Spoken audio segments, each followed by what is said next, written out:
Hey guys, what is up? How's everybody doing? Let's go get the guys over in Twitter, or not Twitter, Discord, live now. And then I'm going to remember to share the screen. I promise I'm not going to forget. Isn't that right, Jackson? Isn't that right, Jackson? Hey, Marcus. Hey, Lunar. And hey, Mark. Appreciate y'all for being here. All right. What's going on? Man, I was arguing with, I wish I had a video of myself. I was arguing with freaking AI last night. Gosh, damn it, AI is making me mad last night. Hey, SB, how you doing? Anyway, gosh darn it, I was up so late. All right, well, anyway, let me try to get my mind off that. All right, thank you guys for being here. Let's take a look at what's happening. It looks like my computer crashed over the night. Oh my gosh. Anyway, let's see what's going on. Let's see what's going on. All right. I never did call Jay or text the guy from Yield Max. It's my contact. So if my license comes today, I'll still hop on a plane and go. Let's fingers crossed. But at the same time, I want them to know I'm probably not going to go. I probably should have just called them and told them what's happening. I probably should have told them like a week ago what's happening. I'm the worst at procrastinating, and I'm the worst at getting FOMO. It's easy to say I'm not, upset about not going or whatever, but then I go over there just now and look in their Discord where Rod and all them are talking about it, but they're all talking about sponsorship deals. I've never been offered a sponsorship deal. And lots of those guys started sooner than me, and so anyway, I don't know. I don't know. Anyway, all right. Well, what's going on here? Bitcoin's down 9 bips. We're going to talk about call put skew and stuff.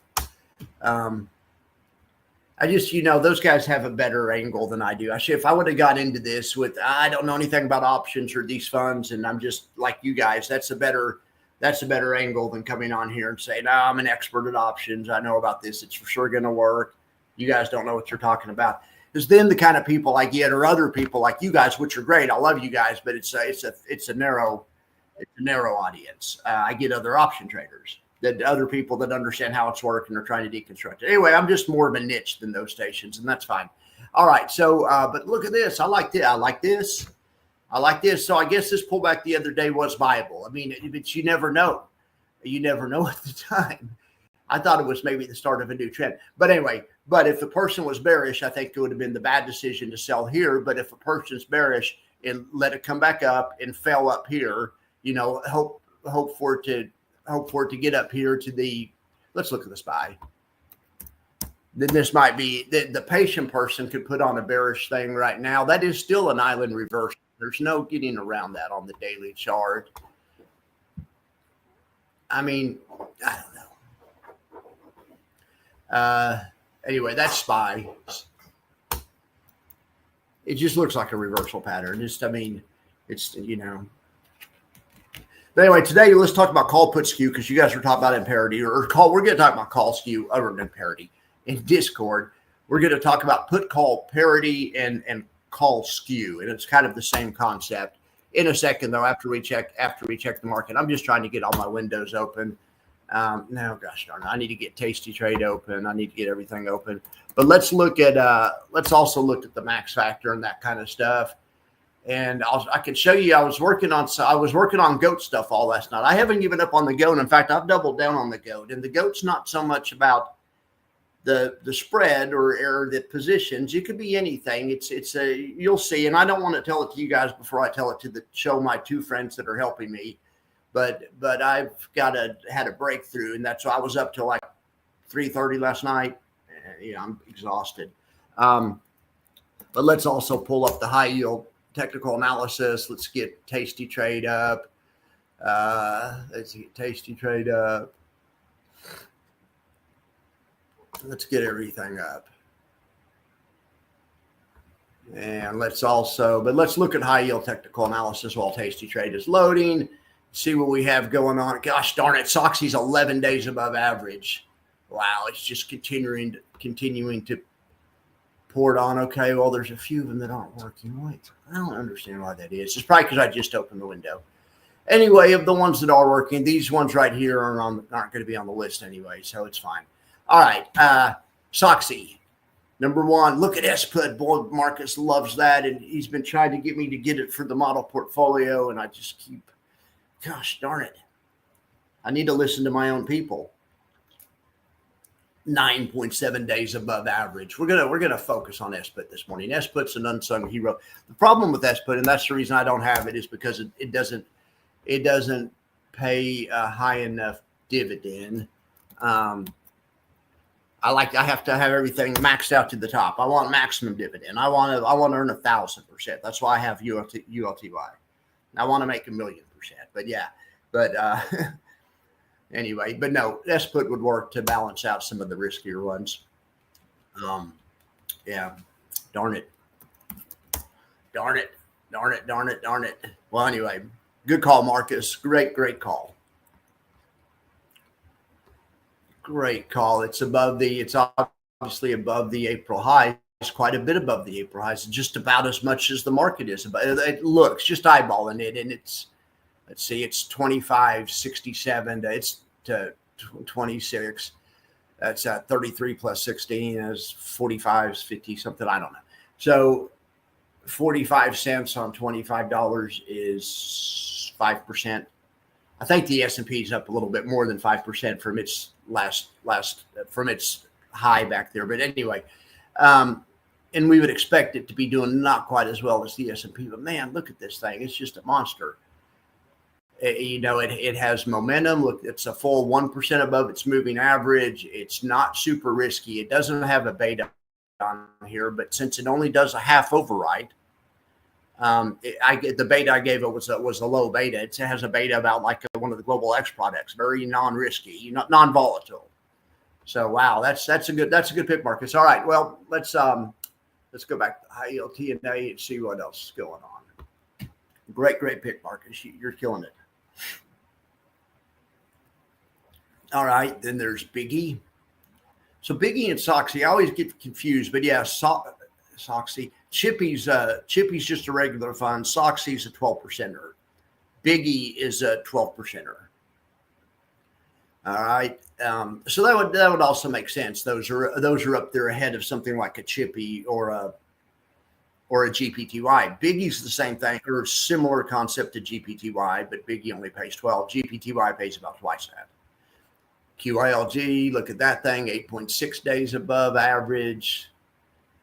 MSFY, SPY-I, Triple QI together. Those guys are stable mates. QILD, Chip Q. Man, this is revenge of the indexes, and I'm here for it. I love it. I've always been an index guy. All right, you guys can see here, K Triple Q, XYLG. So anyway, all right, let's go to we don't look at the bottom of the list very often, but we don't. Well, I'm not going to include the inverses. They aren't really on the bottom. They're down. They're supposed to be down there when the market's going up. But TSYY is sure not supposed to be down there when the market's going up. Neither is Bobo. Neither is TLTW. You dog. You freaking dog, TLTW. And USOY right next to each other. These are stable mates in my lineup, and they're down here chilling.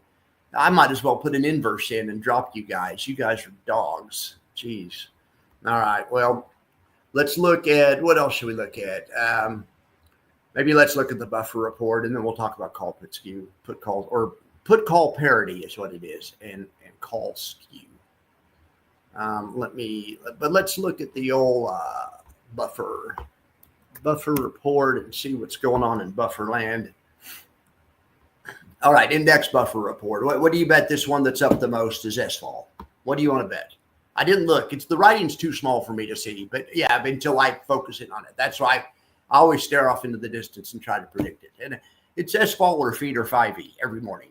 That's it. Those are the riskiest ones on the index level.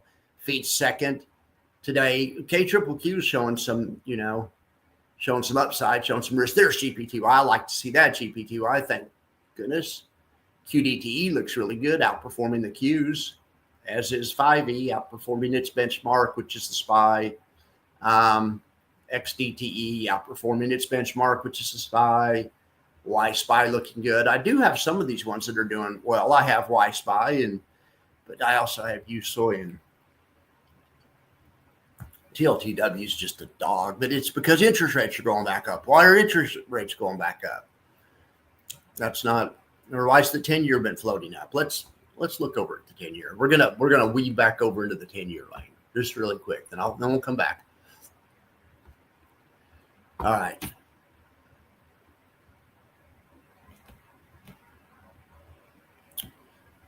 Well, I mean, it's so what I like on these moving averages, I just started using this, but I've been using the 50 and 200 period moving average forever. So, we always talk about on a cross or just, always go, man, if I would have just bought the cross or maybe bought when both of them were green after the cross, that would have got you in at the market at, 4.28% and the market raised up. But as soon as you see one of them go red and it went red up here, that usually means you're getting a counter trend rally. And sometimes that's the start. And then by the time the second moving averages turns red, and God forbid when it gets under the second moving average, which it just about is, then you have the momentum signal going the other way. So it's trying to, the short-term momentum has reversed, and that's why that slope is down. But we want to see something like this, and then that would give the market permission to rally, or more permission to rally. So, all right. Anyway, back to the buffer report. What's going on down here? What's this? Hi, HIGH. Anyone have that? YMAG. I know you guys have that one. QDTE. Anyway, let's look on the bad list. Probably the inverse one. YQQ. Okay, down 0.5%. LFGY. Now you aren't supposed to be down. What the heck? Well, I'm sorry. All right. Well, SDTY pulling back a little bit. JEPI pulling back a little bit. ULTY pulling back a little bit. Let's look at, maybe there's better news in the Yield Max Buffer report. Not a good day for Bobo, is it? Now, Bobo was on the bottom of the list. You remember for when the tariffs were on, and the world was ending and it was Trump's fault and everything. And that was like 2-3 months ago, and the tariffs were crazy. I'm joking when I say it's Trump's fault. But back in that time period, the China Clip and Bobo were taking off. But I guess now that we're kind of on the other side of that, maybe not so much on the other side of the tariffs, but the market has quit reacting as badly to it. The market's starting to discount it. Or has been discounting it for a while. So I don't know if that's smart. I don't know if the market's right, but it's, for whatever reason, it's been happening. Anyway, so we've lost some momentum in the Chinese stocks. I wasn't doing the max factor, but I bet you Bobo and Clip were in the top 10 for a while. In fact, I think I remember a Clip being in the top 10, but I've done so many different versions of it. I like the latest algorithm, or the latest methodology, maybe is more accurate to call it. All right. Well, how are you guys doing this morning? Anything you want to talk about? I'm going to come over here and see what you guys are talking about. Make sure I'm sharing the screen. I need to always check to make sure I'm sharing the screen. Sometimes even when I think I'm sharing it, I don't. This computer is really, I'm trying to blame the computer. Okay. That's like saying the dog ate my homework. But you will sometimes click on this computer and the click won't register. It's like a 2017 Dell, and it has an i7 in it. It was a nice computer like 8-9 years ago, but it's showing its age. It was probably $1,000 computer in 2015 or something. So anyway, all right. So what is going on here? So yeah, I'm too cool for sponsorships. I know it. I appreciate that. Like I say, I really do think, I'm not trying to abandon you guys, but I think my future may be I think my media company needs to branch out into some other stuff, because I do kind of have a crazy personality, and I'm not quite buttoned down enough probably for finance. And, I like to tell stories and so I think the celebrity real estate might be more suited to me. But anyway, for now, I'm scratching it. So Mark, what did you do? You rolled up 3 of your SPY covered calls a while ago. It took a day for $1 small, $1 in a credit. Well, it's all about that credit. It's You know, all about that credits. Okay, so Marcus here. Yes, S put not technically high yield, but but I'm saying anything that pays more than a bond is high yield for the sake of the max factor. So yeah, if it pays, bonds pay 4, right? We just saw it was 4.2. The 10-year, or was it 4.37? So 50% more than a bond. Which is 6. If bonds were 4, it's actually a little bit more. But yeah, when you get 50% more than a bond, that's what I'm calling high yield. So I guess if interest rates went up and the 10-year went up to 7, and this would happen because that interest rates directly weigh on the prices of options. It's not only volatility. Volatility is one input into option prices, but interest rates, the cost of free money, or not free money, but the cost of money is also the prime rate or whatever. They put in whatever, it's basically the margin rate they put in, which the margin rate that they used to charge you used to be 1% over prime. Now the last time I used margin was in the 90s. So, but I used a lot of it. I thought I was pretty good at it.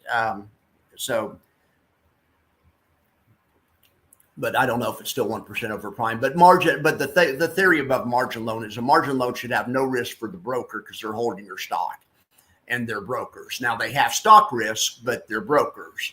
So they probably hedge their stock risk, or they're willing to accept the stock risk, because the broker, if they have to, I guess if you don't make good on your margin, they'll just take your stock. And then I don't know, they can figure they can make money off your stock. They'll probably start selling calls on it to get the money back they lost from you. I don't know. All right. Well, let's talk about something in my wheelhouse. I'm never going to get a sponsorship for this, or that's the other thing. I think maybe that's why I'm also trying to concentrate on getting more into the trading strategies. If I could get one of these funds to do my strategy, and I'm telling you, this latest one, it's not so much about where the strikes are. You put them anywhere. I mean, that's part of the deal, but it's another mechanism in there. I'm trying to solve the problem for you guys. You guys were talking about yesterday about a fund that just paid out of profits. That's what I'm trying to come up with for you guys. And I don't see why it couldn't happen. I'm gonna have to. Like I say, I'm gonna have my friends look at it first. But I don't want to get ahead of them. But it's going to be pretty interesting. I'm going to have to teach Jay how to do it, but or prove to Jay it can be done. But dude, I stayed up. But with AI, you can do it because you can have AI backtest the results. And I was having AI go out and pull out the monthly profit and see if there was any. And you'll see when I get it done. You guys will really like it. It's going to be better than SPUT. I'm trying to think. It's not going to pay a yield though, because that's the thing. If you pay a yield, you have to pay every week and you have to use a target, and that means you're going to have to pay sometimes and you don't make money. It's not going to do that. It's not going to do that, and it's still going to beat the market. So, I mean, we'll see. But like I say, I want to pass it by my friends because they're smarter than me. One has smarter in one way and one's smarter in another way, but they're both smarter than me. So I'm going to pass it by them, pass it by my advisors first. All right. Well, let's look at Colby. But here's the theory of it. Here's something that you guys might like. Gosh darn it. Gosh darn it. All right, let's go to trading over here. I didn't even look at the balance. If you guys look, don't even tell me. Was it up or I can't believe I was down yesterday. Why I don't down 30 bips and I'm still 3% under where I started? Come on. My diversification was helping a lot more when everything was going down, because what do they say when things go down? All correlations go to 1. Well, since I was diversified, the all correlations going to 1 was helping me. But now we're having the reverse of that, and it's not helping me as much. But let's see. But here's the way I want to demonstrate call put skew.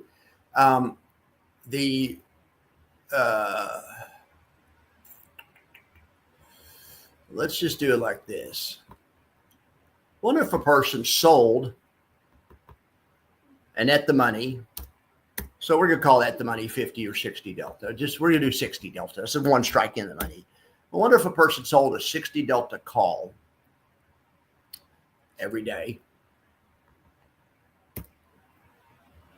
And the thing I'm working on for Jay uses weekly. It doesn't use every day. The every day, for one thing, you can't backtest the every day. The next frontier is zero is longer than zero DTE. You'll see. All right. So wonder if a person sold a call at the money, but then they turned around and they mechanically bought a call out of the money. 25 delta, which, is pretty far out of the money. Okay. But so the call you sell, the 60 delta, let's look at this. All right. So let's look at this. Well, they don't even have, I don't think they have it on here. So let's look at we're going to look at the SPX, because that's the way Jay's going to have to do this. This won't work if you can get your shares called away. This has to be synthetic the way I'm working it now. But anyway, all right. So a person right there, there's and that's the 1 day time frame. We'll just go out to tomorrow because the day's half gone because I slept in. Heck, it's almost lunchtime on the East Coast. I'm sorry, guys. But anyway, so that's a 52 delta 48. So the in the money call is one, it's one about one. See, I said it's one strike in the money, and there it is. Well, between 1 and 2 strikes. We'll get that one. Anyway, so a person's going to sell that call, and that person's going to go find the 25 delta. There's the 23, close enough for government work. Okay. So this is a trade. Well, that's not a trade. Look at this. Well, wonder if a person bought 2 of these out here. Okay. This is called a ratio spread. So, and we've dealt with these before. They have big valleys of death, but they have no downside. I wonder if a person did that trade every day, what would that do for an account? Well, what it would do is it would make a lot of money in times of skew, because call skew, lots of times when they're talking about out of the money, when out of the money options are less expensive than they should be. And so you're selling the at the money option. So whenever you have times when the skew can be we're out of the money or more, or out of the money or less. But whenever you have the skew a certain way, this trade makes a lot of sense. And so now that's what it looks like. And you can even do it by 3. And this is one of the elements in my strategy. But that's one of the, that's part of it, because you got to have something to drive your return, right? And this will drive your return, and it doesn't add risk. Well, it does add risk. It doesn't add downside risk, right? Okay. You guys know how to do all this stuff. So now back to the tester. Now let me show you it. Now it'll kill it in times of skew, like in 2022, for whatever reason, there was the type of skew that made this a good strategy, I think. So we're just going to look at 2022. So you're selling one call and buying another call, and you make money in a time when the market's down, and you don't have any puts. You didn't. Okay. But you're making money from selling that out of the money call, or you're from selling the at the money call, and you're hedging it by buying those 3 out of the money calls. So this is what I'm trying. This phenomenon is what I'm trying to monetize. So it's weird you guys are talking about call skew, because I'm all about it. So the problem with my system, what I'm finding out with my system, so it does great during times when the out of the money is cheaper than the at the money. But then there's also times when the reverse happens. So, and then it doesn't do great. So anyway, welcome to that. And that's because there's no free money.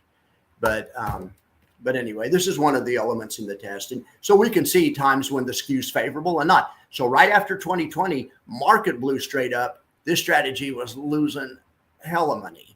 But now then when the market started going up after the end of 2022, this strategy, I guess the skew returned to normal. But for a while, the out of the money options were way more expensive relative to the at the money options. But that changed. That when then you can see the day that changed. It changed like in May of 2022.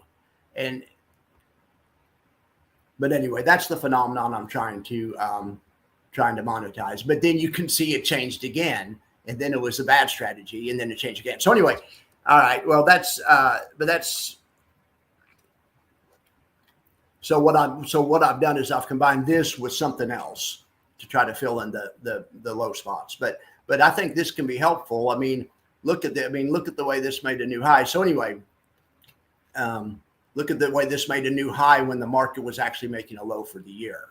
So that tells you that the strategy, and since May, between May and whenever this day was, The at the money options were way more expensive than the out of the money options. So the way professional traders use these types of trades is they only put them on in times of good skew. So, or of skew that's favorable to them. But anyway, all right. Well, that's my speech on call speed this morning. Puts have skew too. You can do the same thing with put. You can actually, this is the same trade. Watch this. You could just go like this. It's the same trade. I think it is. If it isn't, what something, just watch this. Now it's actually the opposite trade. Okay, but you can see the opposite trade does well in different times. It did great in 2020, like 2021. That's 2021's run up. 2021's melt up. But anyway, what I'm saying, so that when you use puts, they have a different kind of skew. They do well at different times.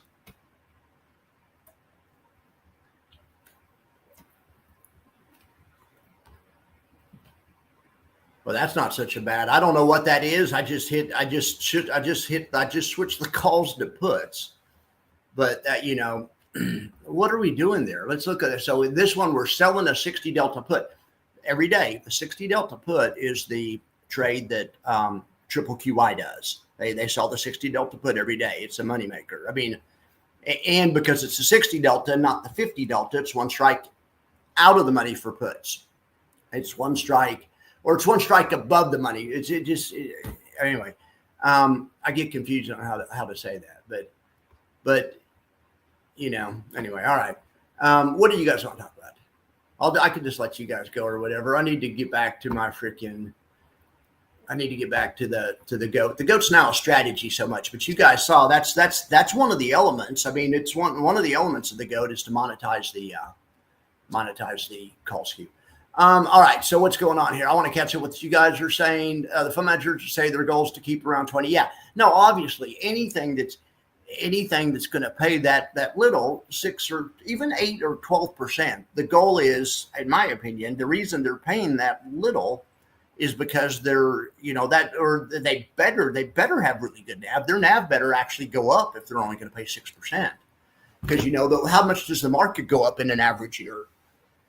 Where's the market CAGR over the past 10 years? 10 or something. So if you're only making 6, you're leaving 4 on the table.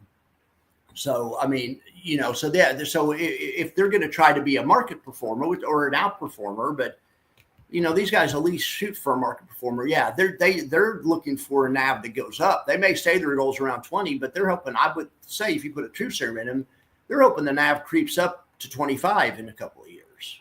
Just kind of like Jack Q or whatever. Anyway, it's a solid strategy. Only doing a half overwrite, using the puts. Hey, Scramble, thanks for checking in. I appreciate you. I was talking options, but Scramble's probably gone. I don't know near as much as Scramble. I need to get Scramble on here. I don't know near as much as a lot of people, but I know about what I know, but I don't know as near as much as a lot of people. We need to have Scramble as a guest, or we need to listen to Scramble teach us how to monetize skew. He probably has market news. Geez, what's going on? Heck, while I was talking, nonetheless, you got to be kidding me. All right, let's get the 30-minute chart up here. At least bonds are selling off. Markets turn around. Okay, it's probably a tariff tweet or something. I'm sure you guys can look it up. Okay, Scramble. I haven't heard any news. I think they're a little too over their skis. Yeah, I was hoping they get more over their skis. I was hoping they go make a new high before. Anyway, but because now it's looking kind of like that. We don't want that island reversal to get validated or whatever. I mean, order flow wise, Mark, I haven't looked at the order flow this morning on the 30-minute, but what's order flow telling us, or what order flow? What's market profile telling us? We had 40 handle drop. Yeah, who knows? All right. Hey, Dan, thank you so much for being here. But yeah, I'm going to look over here and see. I'm going to give my interpretation of, I look at volume profile more than market profile, but it's the same skill or similar skill. You know me, and I key off this that the market's either going to get pinned. You can play for it to get pinned at the most common POC. So we're getting close to the end of the week. I could see a week where, it fells up here. Look, I mean, that's a classic this morning sell. I mean, because there was massive sellers up there that day. They didn't want any part of it. Sure enough, you give those guys a second chance and they ran it straight out of there. Now, there was buyers here at one time, but who knows? Anyway,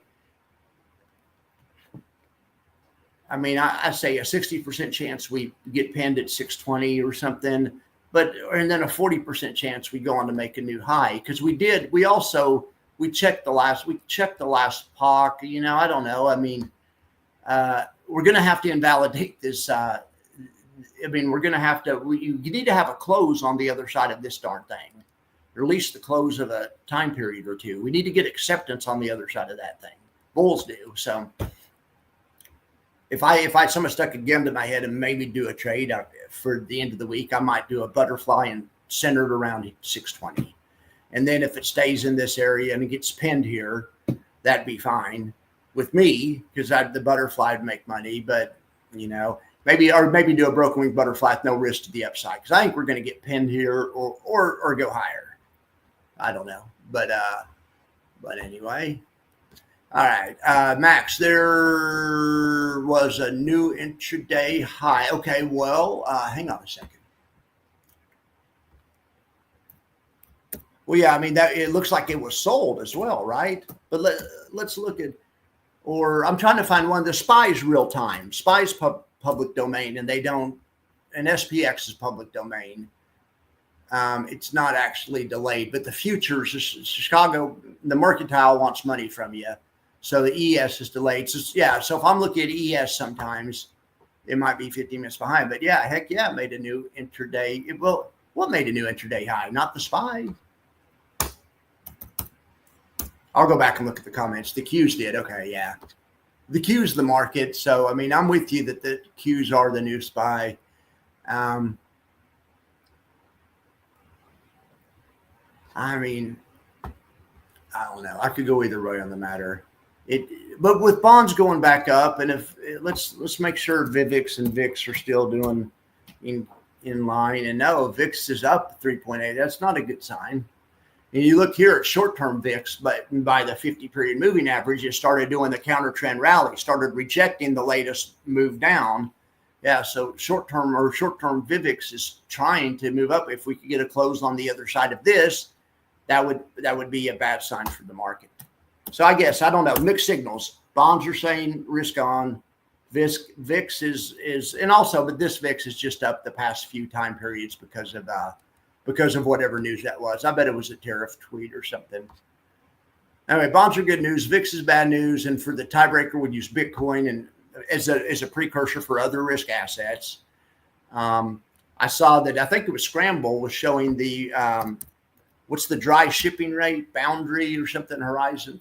There's something called like BNDR or BNDY, or it's something, it's an index of shipping around the world. We were looking at it in Discord this morning, and it's a precursor for the economy, the world's economy picking up or going into a recession.